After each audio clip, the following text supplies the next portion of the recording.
শ্বশুর ও জামাতা মিলে চালিয়ে যাচ্ছে গাঁজা পাচার। গ্রেপ্তার শ্বশুর ইব্রাহিম মিয়া সহ তার পরিবারের লোকজন। গাঁজা এবং নেশার পাচার বাণিজ্যের করিডোর হয়ে দাঁড়িয়েছে ছোট্ট পার্বত্য ত্রিপুরা রাজ্য। প্রায় প্রতিদিন পুলিশের হাতে ধরা পড়ছে গাঁজা পাচারকারীরা।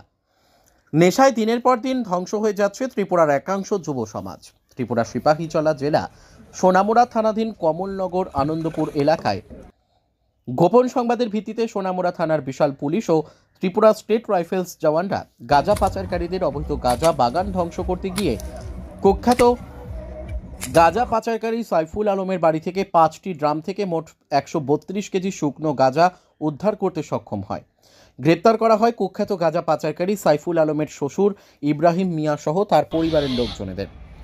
সোনামুড়া থানার ওসি জয়ন্ত দে জানিয়েছেন, কুখ্যাত গাঁজা পাচারকারীর শ্বশুর ইব্রাহিম মিয়া এবং তার জামাতা সাইফুল আলম মিলে কমলনগরের বিভিন্ন এলাকায় অবৈধ গাঁজা বাগান লাগিয়েছিল গাঁজা পাচার করার উদ্দেশ্যে। গাঁজা কেটে বাড়িতে শুকানোর সময় পুলিশের কাছে খবর আসে সোনামুড়া কমলনগর আনন্দপুর এলাকায় কুখ্যাত গাঁজা পাচারকারীর বাড়িতে গাঁজা শুকিয়ে প্যাকেট করা হচ্ছে। এরপরই পুলিশ গাঁজা বিরোধী অভিযানে এই সাফল্য অর্জন করে বলে জানিয়েছেন সোনামুড়া থানার ওসি জয়ন্ত দে। আমাদের গাঁজা ডিস্ট্রাকশন প্ল্যান ছিল, সেই অনুযায়ী আমাদের ইন্সপেক্টর বিপ্লব দেববর্মা, সাব ইন্সপেক্টর জয়ন্ত দাস, সঙ্গে মেন এবং ওমেন পিএসআর এবং পিএসটা এসপিও নিয়ে কমলনগর এরিয়াতে যায় গাঁজা ডিস্ট্রাকশন, কমলনগর আনন্দপুর এরিয়া। তো গাঁজা ডিস্ট্রাকশন করার সময় একটা সিক্রেট ইনফরমেশন আসে যে সাইফুল আলমের বাড়িতে ড্রাই গাঁজা স্টোরেজ করা আছে। সেই ইনফরমেশন মোতাবেক আমাদেরকে জানানো হয় পিএসএ।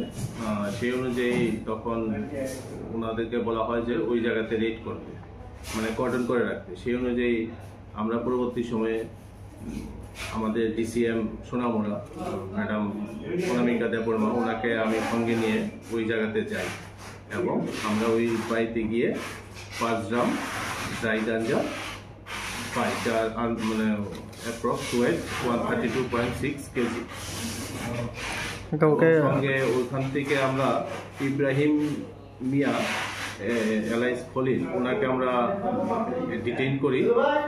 উনি হচ্ছেন সাইফুল আলমের শ্বশুর। অ্যাকচুয়ালি উনি ওই বাড়িতেই থাকেন এবং বিগত 3-4 মাস ধরে ওরা এই মানে গাঁজা কাল্টিভেশন করে আসছেন এবং এগুলো কালেকশন করে বাড়িতে ড্রাই করে ওখানে প্রিজার্ভ করে রেখেছিলেন ড্রামের মধ্যে।